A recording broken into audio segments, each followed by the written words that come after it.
What is going on, Sens fans? I am very happy to be here with Jack and special guest today, Derek Lee. How you doing, Derek? I'm doing good, boys, especially after that big W that we just got, finally.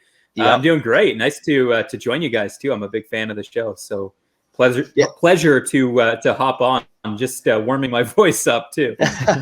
Yeah, absolutely. It was one of the best games we've seen in a while, especially results-wise. Like, we haven't had a win in feels like forever. We have 3 on the season. This is our 16th game, so yeah. I'm a bit in shock. I'm not gonna lie. That game feels like exactly what, I was watching, and then 2 minutes left, the Jets start to press, and I'm like, oh, it'd be so perfect if they scored here, right? I know.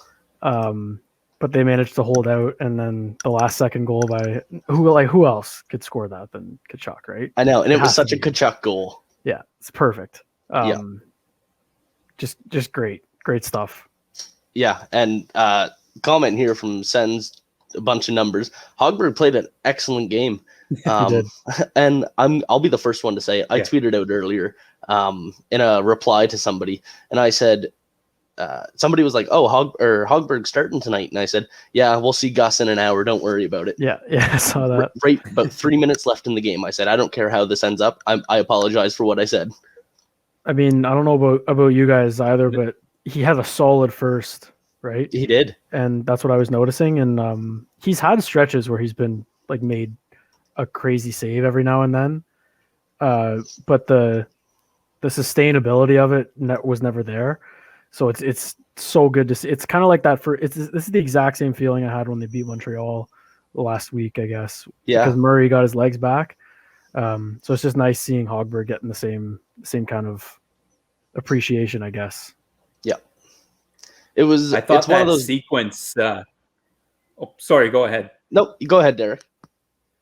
I was just going to say, I thought the sequence at the end there in the third period really saved the Sens from Hogberg. He made, I think it was a stretch of 3 saves that were really, really good saves. He was tracking the puck well, and I thought like that was the difference right there in the game. Yeah, it was that save on Lowry. I think right point blank there. They had that one shift where Pionk was just buzzing around, and that's the other reason this is a big win too, is because Belleville just played back-to-back games and got blown out of the water in both. So it's nice having something positive, I guess, in the organization, because that was usually last year, especially Belleville was the thing to hang on to. But this perfectly timed win, I think. Yeah, it couldn't have came at a better time. And yeah, Hogberg, perfect time. That couldn't came at a better time. I think that he was on his last string there. No more chances after this one if he got pulled 15 minutes in again. Dorian said it on 1200. He said, like, if he doesn't improve soon, we're going to have to look at some other options. So he's obviously hearing that. Like, he's not, living under a rock. So he knows what's going on, and he knows he needs to be better. And that was, you can't ask for more than what he just gave you. Yeah. I mean, 30 saves is excellent. He at least bought himself a couple more games here. Oh, yeah. And at least bought himself the opportunity to stay on. Especially, I mean, it would be maybe a little bit different if Decord had a really strong start down in Belleville, but he hasn't. So I don't know what the answer is if Murray isn't playing well. But if Hogberg can play like this, then he could be the answer in Ottawa. For sure. Yeah, for sure. And I wonder, so our next game is against Toronto on Monday. If Murray's not back then, Derek and Jack, do you start Hogberg or Gustafsson? I go right back to Hogberg. Yeah? No doubt in my mind. I would have, even if they lost tonight and he, didn't have any soft goals or anything, I would immediately go. I wouldn't throw. I don't know if Gustafsson's played a game yet. Has he?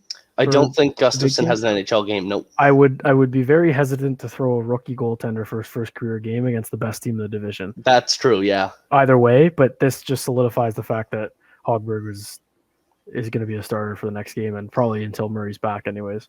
Yeah, and I just want to mention this comment from Riley Tri-Inferno. He's our editor, and he's not much of a hockey fan since he's come on to this, since we started doing these post-game coverages.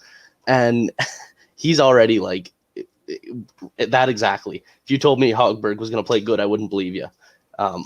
So yeah, it was just perfect timing. A lot of people were giving up on him. Absolutely.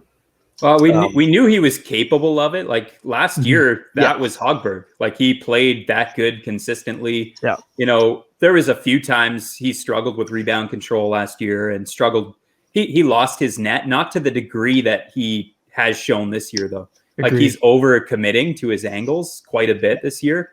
So you see him lose his net a lot when teams get him moving along his crease there, side to side. And this game, his puck tracking was much better.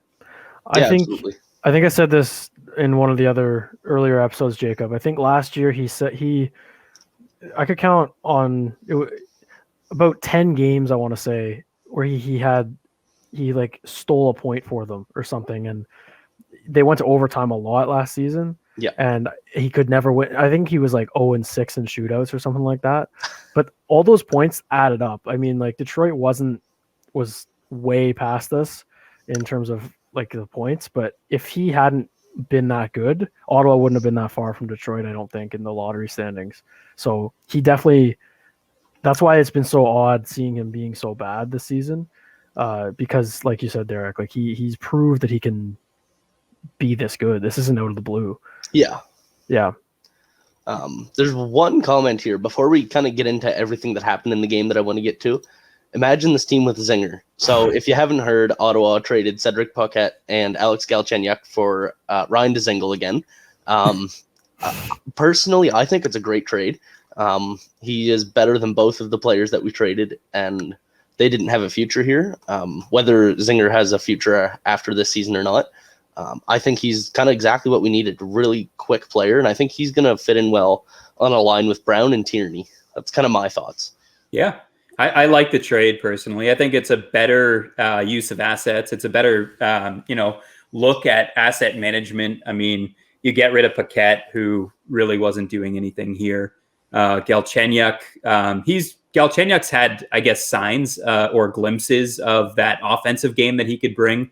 He's also had glimpses of, lazy penalties at times, and he just has that reputation. I think that's what gets Galchenyuk. It's the reputation that comes along with him. So you could see that DJ Smith was really hesitant to give him many minutes, and you won't have that hesitation whatsoever with a guy like Ryan Dzingel, who has a history of playing a solid two-way game. And as you said, he brings that element of speed from the outside that the Senators desperately need right now. So I like the trade. Yeah, I like it too. It's interesting. I feel like it was almost 2 years to the day where he was traded to Columbus. And before that, allegedly, and Bruce Garriock was potent to point this out today as well, that he turned down a 5-year deal from the team. So him turning that down and then going somewhere else and signing for shorter term tells me that he didn't really want to be here necessarily. And he gets traded here. So it'll be interesting to see, I guess, attitude wise, what his standpoint is. He obviously knows that this team isn't going to make the playoffs. So it's the same situation he was in 2 years ago. He's going to boost his stock. But this is, like you said, this is asset management. If he can basically, because Galchenyuk and Paquette weren't going to get high picks back, right? If Dzingel can get 2 seconds back again, imagine, that'd be fantastic, right? So that's maybe a bit of a stretch, but that's the goal with him, and I'm sure he knows that as well. Well, yeah, exactly. That's what I was going to mention. It was just 2 years ago that we traded this guy, and I won't even mention Anthony Duclair because nobody expected anything out of Duclair because he was literally just a roster throw in for that trade. Ended up doing great for us, obviously, but this is a player that we just got 2 seconds for 2 years ago. So. Mm-hmm. It's crazy following the tree, the trade tree of what happened. I think it goes back to Kovalev, which is crazy. I remember being 8 years old or something when Kovalev was traded for. So that's fun to think about for sure. Yeah. So anyway, we can kind of get into the game now. Now that we're 10 minutes in, I guess. So yeah, what do you think about the first period? Are you going to me or? Sorry, Derek. Yeah. Yeah. Oh, yeah. No, it was back and forth. It was a bit of a slow start for the Senators, but once they got their legs underneath them, I thought they settled in pretty nicely. Again, we mentioned Hogberg. I think especially at the start of the game, he really held them in there. He was tracking the puck well. I think it was even after one, right? There was no score. So it was really back and forth. Well played by both teams, really. It was a bit of a safe game, I think. Both teams were playing it a little bit safe, and no one wanted to give up the odd man rush. But overall, it was one of the better periods if you're breaking it down, by 20 minutes for the Senators. I didn't mind it whatsoever. Yeah, I thought it was the same style that Ottawa played in the first period against them last game. The only difference was that the Jets kind of stepped up and played the same style, so that made it more back and forth. So there were times where you felt, oh my God, like the Jets are taking over here, and a lot of times throughout the whole game. But I think in the first period, especially, the White, Paul, and Dadonov line was just on fire. I don't know what their underlying numbers were analytically, but it looked like every line shift they were out there, they had offensive zone time and chances. So they carried the team. It's been like 4 games now. I don't know if I can't remember when they were put together, but ever since they've been together, they've been the first line on this team, no doubt. Yeah, and I think I think Colin White had his best game as a Senator today. I was going to say that as well. Yeah. Colin White, he didn't necessarily drive that line, but he's playing like he could have drove any line tonight. He just, a phenomenal game by him, and then also a great game by Dadonov. He was out there skating, and obviously got that goal. Beautiful goal that we can get into in a minute. And Nick Paul, again, just wowing me every game. Yeah, I think Nick Paul does well to whatever line he's put on right now. Like, whatever line Nick Paul is on becomes the first line. He's the common denominator every time. Yeah. You noticed that early on in the season, everyone noticed how much faster Nick Paul was and how much better he was. But it's the puck battles, guys. Like Nick Paul, I think he is leading the league in takeaways, much like Mark Stone used to. Yep. And he's winning a ton of puck battles. So, he's a guy that catches my eye. Colin White never should have been a healthy scratch at the start of the year, and he's showing you why now. And Dadonov is finally coming into his own here in Ottawa. So that's a really good sign. I think he has 3 goals in 4 games or something like that now. Yep. So he's tied for the goal scoring lead on the team with 4, which is a really low number. But yeah, that's a very good line. They just got to get a couple more lines going now. One more thing too about Nick Paul, and you mentioned the takeaways and Mark Stone. Stone was 24 in that rookie season, 25, 24. Nick Paul is 25 years old. So there's the potential there, obviously, and it's not every development. And you hear it a lot with Logan Brown, like development takes time for everyone, but that's a separate story, I guess. But it's really cool to see, especially I was listening to another podcast today, and it's hard to imagine Nick Paul not in any future lineup anymore. Like he just seems like he's going to be here for the long haul, which I'm more than okay with. He can play anywhere in your lineup. Yeah, exactly. And for bigger guys, it tends to take a little bit longer in their development. I mean, generally speaking. So guys like Mark Stone, who struggled with his skating, and Nick Paul, who maybe struggled a little bit with the pace of the game. Yeah. Hopefully the same thing can be said about Logan Brown, but I've heard that he hasn't had maybe a great start in Belleville this season. So, but hopefully that's the case with those 3. Yeah, and it's been a while since they've played hockey down there in Belleville. Logan Brown practice and everything, but the tempo is totally different. So I'm kind of soft on my judgments for that for now. But there has been a lot of people saying Logan Brown's off to a slow start, but one comment. Oh, go ahead. I'll kick you guys a scenario. Let's say somehow over the next week, like the Sens go on, sweep Toronto, and then they keep winning and keep playing great hockey, and the forward group stays intact. Do you call up Logan Brown and put him in games? Even if he's not lighting up Belleville, which he hasn't in 2 games so far. I think that's tough. I think Logan Brown deserves a spot on this roster. I think he might deserve a spot on this roster over some other guys that are on it. But I don't know. I wasn't there in camp. I don't know what he deserves. Another guy that played well tonight is Derek Stepan, and that's not something we could say very often. So, if that scenario presents itself, I wouldn't change up the roster, especially with how the start of the season's gone. Mm-hmm. I think everyone wanted Logan Brown in because everyone was saying, why not give it a shot? Just seeing it, how bad of a start it was. But if the Senators, if they continue to trend upwards, and even if they're in these games against the Leafs and they're really close games, I don't think I would put Logan Brown in unless you're just trying to showcase him for a trade. I think since Anisimov was scratched full time, and obviously until tonight, but that's because of the trade. I think since then the 12 forwards that have been on the ice have been pretty stellar. And they're building some chemistry on the lines now, for the most part. And at the end of the day, the puck's not going in the net. That's not good, but it's so many new faces on this team. So when you finally start to gel, I think bringing up Brown and then it's like, where do you throw them? Maybe some injury. I mean, you don't want injuries to happen, but maybe an injury or two will happen and it'll make more sense of where he can fit in the lineup. But it's been a pretty healthy forward group so far. Yeah, it really has been, and which is great to see. And again, you don't want to see injuries, but I want to see Brown get a chance. I just don't know when or where. Yeah. So you'd rather see a guy get a chance in a lineup because of an injury versus someone playing poorly and having to take them out and in and out. Anyways, that's my opinion. Yeah. So how about that goal? That was the Dadonov one. So what a pass by White. Like, that just jaw-dropping. Was that intentional, do you think? I don't know, but he sure made it look good.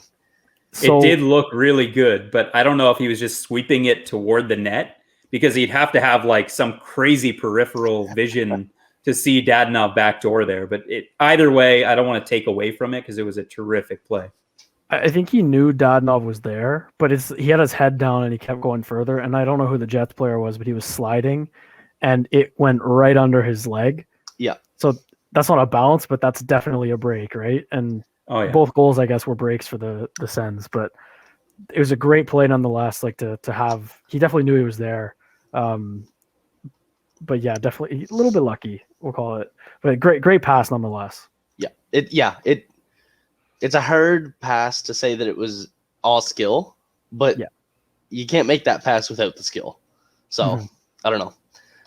But yeah, and then the finish by Dadonov, just perfect. That's his nicest goal for sure. Yeah. Yeah. So his first two were kind of lucky ones, and then his third goal was on a breakaway. He just kind of put it right through the middle of I think it was Hellebuck, wasn't it? He got that one on Hellebuck on that partial break that he was like sliding on the ice, and I don't know what happened, but it just went in. And then Adam Larson like buried one, which was great to see. And Dadonov was even laughing about it afterwards. But yeah, this is like I think it's his first like actual goal that he scored. Yeah. No, second, right? Well, I think second. The one, Jacob, the one you're thinking of is it was against the Oilers again, and he was on a breakaway, but he just snuck it through Smith like under the arm or something. Yeah, like he just right through the middle of the body. Yeah, and just not a pretty finish, but it was like a good play. But yeah, this is definitely his nicest like straight up goal. Yeah, and as you mentioned this before, Jack, on these videos, Dadonov is a finisher. That is a finisher's goal. Absolutely. That is a 3 year by $5 million goal. Well, to have the pass it's a backhand pass, not coming very hard. For him to just have his backhand there and basically just deflect it completely, like straight up under the bar. Yeah, that takes a lot of skill. So that's what you're paying for right there. It's perfect. Great position. Absolutely.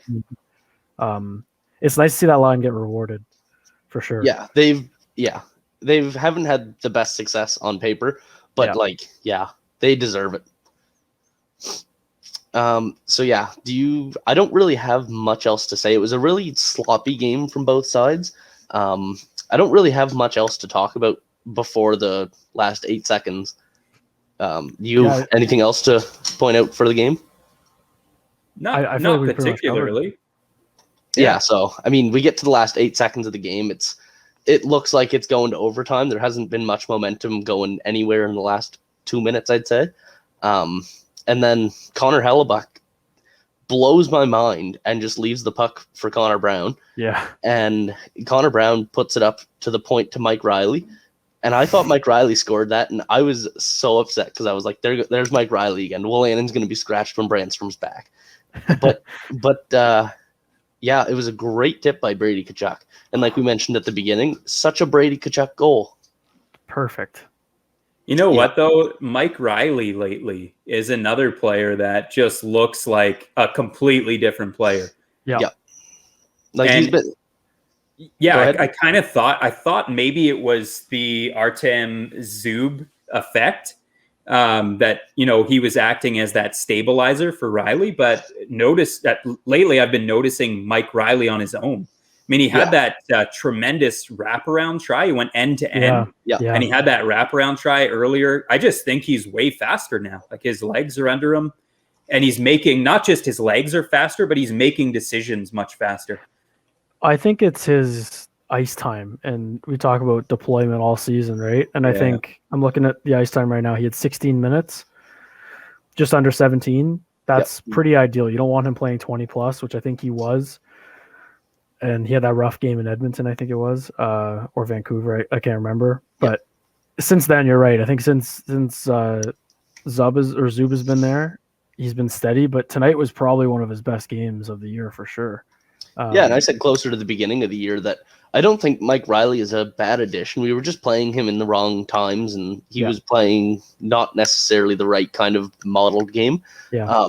But him, when he joins the rush, he's excellent. Like, looks just like a good forward. And then he's quick to get back. And lately, like you said, Derek, he's just skating excellent and making really good plays and just thinking a lot better. So I've got another scenario to kick you guys. So the Jets went 11-7 today. Let's say Brandstrom's ready on Monday, do you pull a Guy Boucher and scratch Anisimov and go 7D? Because I don't know who you take out of this defense right now, which sounds really, they're not, obviously people will say Goodbranson. They're not going to take Goodbranson out. He's not going to be scratched. So it sounds strange, but I don't know who to take out of this group. And you could say Wolanin, but I wouldn't be opposed to them going 11-7. Now that you say it, me either, especially until we get Ryan Dzingel in. Right, because that's going to be 2 weeks. Because right now, Artem Anisimov is our 12th forward. And we don't have anybody else on the roster. So I think... The problem... Just go ahead, sorry. I think, scratch Anisimov, maybe play 11-7 for sure. Problem though with 11-7, I will say, is you're giving, so that's Stepan, Tierney, and then I guess Norris, who are going to be cycling through as centermen. That becomes a bit difficult because neither of those three are, I'd say, at the point where they could double shift. But it's definitely something to think about whenever Brandstrom's ready.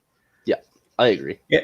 It's an interesting thought because I would definitely rather see Anisimov come out of the lineup than someone like Christian Wolanin, who's, coming back from yet another injury and trying to refine that form that he had in 2018-19 when he seemed like he was going to break out in the league. And he just hasn't been that player yet. But to be honest with you, I'm really not a fan. I don't think anyone's really a fan of 11-7.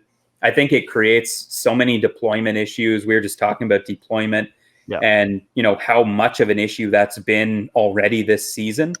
I just think, having that extra D, and then you're constantly rotating D partners. Yeah, that's the big thing. I mean, I don't love the idea, but at the same time, again, who do you take out? We know Goodbranson's not coming out. It's probably the writing's on the wall. It would be Christian Wolanin coming out. If Eric Brandstrom's ready to draw in, maybe they send him back down to Belleville. Yeah, it'll be interesting to see what happens. That's not a popular take either. I mean, obviously, we want Brandstrom to be here. He's part of the future. So would you rather them scratch Wolanin and put Brandstrom in, or send Brandstrom back to Belleville? Yeah, that's tough. I mean, personally, I would rather see Brandstrom come in. He had an excellent couple of games. He's part of the future here. I think he's NHL ready.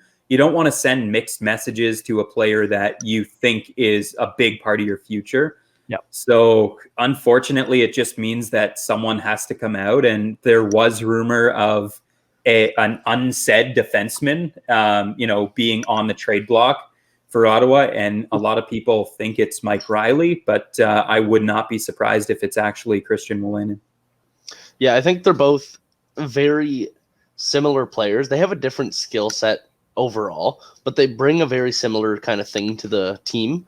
And so I don't know, because Riley knows what he's doing. Wolanin has yet to prove it, but we all know that Wolanin can do it. He just hasn't yet. So it's kind of do you take the risk on what we know might happen or what we know we have? I don't. It doesn't. From the sounds of it, it doesn't sound like Brandstrom's will be ready for Monday. But you never know. Maybe he'll have a great wake up tomorrow and feel great. But it sounds like it'll still be another couple games. And the Toronto game, I think, will be really telling. I think this is going to be a really good test for the team, just to see where they're at in terms of how they play. Right, because this is the best team in the division. Yeah, the league right now. I think they're top of the league. Yeah. So. They've been every single game that they've played, they've been in it somewhat when they get competent goaltending. So it'll be interesting. I don't think they're going to get blown out of the water by any means, but if some people are struggling with the pace, it'll be easier for DJ to just say, all right, you're out. We'll bring in Brandstrom. Yeah, the biggest thing, anytime you're playing a team as skilled as the Leafs, you can't put them on the power play. They have a lethal power play. So for Ottawa, you can't get hemmed in your own zone because that's when you tend to take penalties. And you can't take stupid penalties either. You have to erase those neutral zone penalties and offensive zone penalties. So anytime you're playing a team as skilled as that, like the Oilers, the Leafs, you just can't put them on the power play.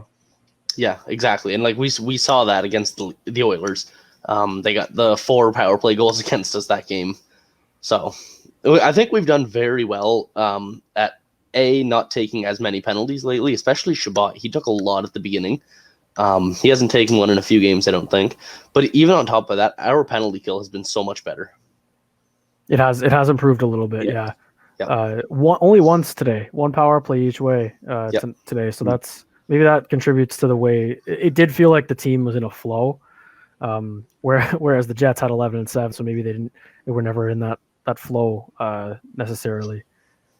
And the other part that I think contributes to the PK and it doesn't get touched on enough, but it's the 5-on-5 play prior to. So if you're spending your whole shift hemmed in your zone 5-on-5, and then you go to the PK, you're already exhausted. So you're chasing the game. You're in that kind of defensive mindset. So that's when you see that converge toward the front of your own net. And you see, the Senators just reverted to that time and time and time again this season. But when they're in the flow of the game, as you mentioned, Jack, when they're in that flow 5-on-5, they're able to play a much more aggressive PK. So you notice them taking away the point shots a lot more. They're closing in. Their gap control is 10 times better. Yeah. Yeah. You right on the head.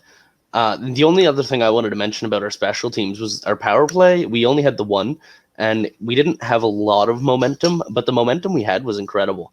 I think we only really had it in their zone for the last 50 seconds or so, but it was, who was it? I think it was Thomas Chabot and Tim Stützle. That's what it was. They just looked incredible together. And Stützle was quarterbacking that first power play unit. It's a fun combo, those two. Yeah. And you could today more than any other game on the power play, Stützle just looked like he was just in command, like you said. He was just surveying the ice. It's a different type of quarterbacking when you're on that left half wall. Yeah. Carlson was that for years here. He was at the top and he'd always make those passes, but it really opens stuff up. I'd like to see them get Tkachuk more involved, I'd say. Yep. When Stützle has it, I don't think him right in front of the net is the best spot. Maybe just in front of the crease. That way Stützle shoots, he's there for a rebound. Yeah. Because I do think Tkachuk could be utilized a little bit better. Kind of like Matthew Tkachuk. I've watched a couple of Flames games, and he's a little bit more mobile around the net. But anyways, yeah, it was they were humming for sure on that one. And the first unit stayed out there the whole time. Yeah, I noticed we haven't that. seen a lot this year. And like speaking of playing a lot, I want to talk about Thomas Chabot, like 28 minutes tonight, almost 29, including that 2-minute power play. So, yep. Yeah, he looked pretty good. Actually, Chabot was moving his feet really well. He was definitely engaged in the play. But just going back to that power play, it's like they're just missing a finisher. Yeah. On on the opposite side, and Norris might be that guy in the future, but maybe that's the missing ingredient. But obviously, a year or two under Stützle's belt, and you're going to see a guy who really takes control of that power play. So that'll be nice. And as you said, Jack, we just need Brady Tkachuk a little more active around the crease. I agree with you there, and presenting a down low pass option threat too would be really good. So if he was standing off to the side of the net, presenting himself as another pass option down low for Stützle, now you're a threat down low. You're a threat at the point with Chabot, and then you've got your active guy in Stützle. You just need a finisher on that other side. And that play, if you get Tkachuk down there near the net, it opens the bumper play for Dadonov in the middle. Which we see the Jets just destroyed them on at one game this year for sure. With they did in the middle there. It's really scary to think that Stützle's only 19 years old. I know. And he just got so much more room to grow. Like, think about this guy in 2 years. I can't wait. And he's already an impact player in the NHL. It's crazy to see. Yeah, you love to see it. And especially like third overall, like you see a lot of third overall picks that are like, yeah, we're excited for them. But like, I don't think I've ever been this excited for any NHL player. Yeah. So I don't know. That's kind of all I have to talk about for this game. Do you anything else to add? Nothing. Nope. Awesome. One comment here that I missed before we leave. What do you think Jesse Pollock's reaction looks like? I don't know. I want to see it. I'm sure it'll be very entertaining. I'd love to see him come on to these one after we beat the Jets. But yeah, that'd be fun. And actually, yeah, Riley just reminded me. I'm sorry, I almost forgot about 3 stars. So we'll start with you, Derek, since you're the guest. All right, 3 stars. Oh man, I'll go number 3. I'll go Mike Riley. Number 2, Marcus Hogberg, and number 1. Got to give it to Brady Tkachuk for the game winner. Yep. All right, I'm gonna go Colin White number 3, and then Brady Tkachuk number 2 with that finish. He's been due. So that's a huge goal for him. And then number 1, I'm gonna go Marcus Hogberg. What a just classic monkey off the back kind of game, and hopefully he can build on it. Yeah, and all 3 of us have the same 3 guys, but I'll stick with the same order as you, Jack. Marcus Hogberg, like first star, just incredible game. What he needed exactly. And then Brady Tkachuk and Colin White both played excellent games today. Brady wasn't as much everywhere as I'd like him to be. Only had 2 shots and 3 hits. Like we've seen 7 and 7, but like he didn't play a bad game. He was present everywhere. So yeah, you love to see it. Had the puck on his stick, I guess, if he's not hitting people, which is what you want for Tkachuk. Yeah. One more thing I want to mention: Nikita Zaitsev almost had 27 minutes. I know. Wow, that's surprising. Holy jeez. I don't know what to think about that. Obviously, he's with Chabot all game, and literally the only difference in their ice time is that one power play where Chabot was out there the whole time. Yeah, you're right. So, I mean, that's good. He wasn't that noticeable. He's every game. He's just like, I'm waiting for that Nikita Zaitsev moment, but yeah, I don't know. It hasn't come yet. No. No, he might be a changed player. I mean, he really is showing that he's made some improvements this season. He's keeping it simple anyway.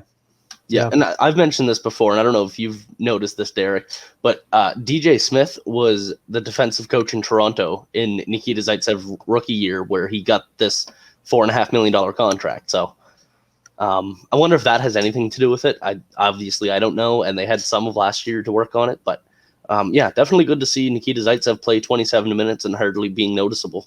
I mean, he didn't screw up that bad. So the win. Yeah. So who needs to be better against Toronto?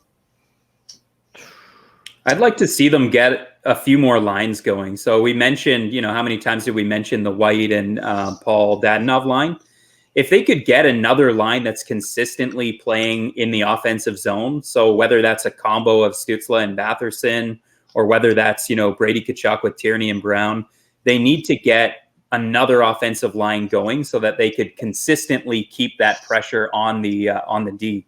And especially against the Leafs, you've got to, at least play with the puck for half the game to even have a chance to win. So I'll go with a couple of lines, not necessarily a player. Yeah, fair enough. So I've got one guy, and I think he'll contribute to making another couple lines better. I'm going to say Chris Tierney, because there was that one play in the first period where him and another guy were chasing the puck down, and it wasn't the end of his shift. I know he's not a fast player, but man, it's one of those things where you're yelling at your TV, like skate. Yeah. So just stuff like that. Like he's been all right, but him and Brown are good together. But when they're with Tkachuk, it's just not enough creativity, I guess. For Tkachuk. So maybe if he could pick it up a little bit, and honestly, his face-offs too. He's right back in the 30s there, Jacob. So yeah, he had a good stretch, but they didn't do well in the face-offs tonight. No, not at all. And so that's my guy. That's fair. And so for my who needs to be better, I'm going to go Drake Batherson. He only played a little under 13 minutes tonight, which I don't like to see. But obviously he's not doing a whole lot in those 13 minutes to prove that he needs 18 minutes. I think he has a lot of good highlights in his game. He just needs to be more consistent with it, which is coming. Like he's already better than he was last year. So. Him and Stützle started to click a little bit more tonight. Yeah, absolutely. I hope they stay together, regardless of where they are in the lineup. If they can stay together, I think they're developing a good chemistry. Yeah, I agree. Yeah, Stützle really needs Batherson too. I mean, away from Batherson, Stützle's analytics are not very good, and that's kind of expected for a 19-year-old.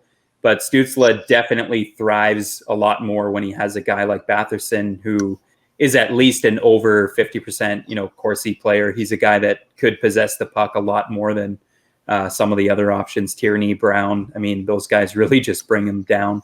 So, I agree with your picks, though. I think Tierney's had a rough season, for the whole season. Connor Brown's had chances, but, hasn't buried very much. Yeah. So I'd like to see them be better. Yeah, absolutely. So, thank you, everybody, for tuning in. And this is another post-game coverage. Finally feels good to do another one after a win. And it's great to have Derek here. Thanks for joining us. Thanks for having me, guys. Yeah, it's been awesome. Thank you, everybody, for coming to watch. See ya.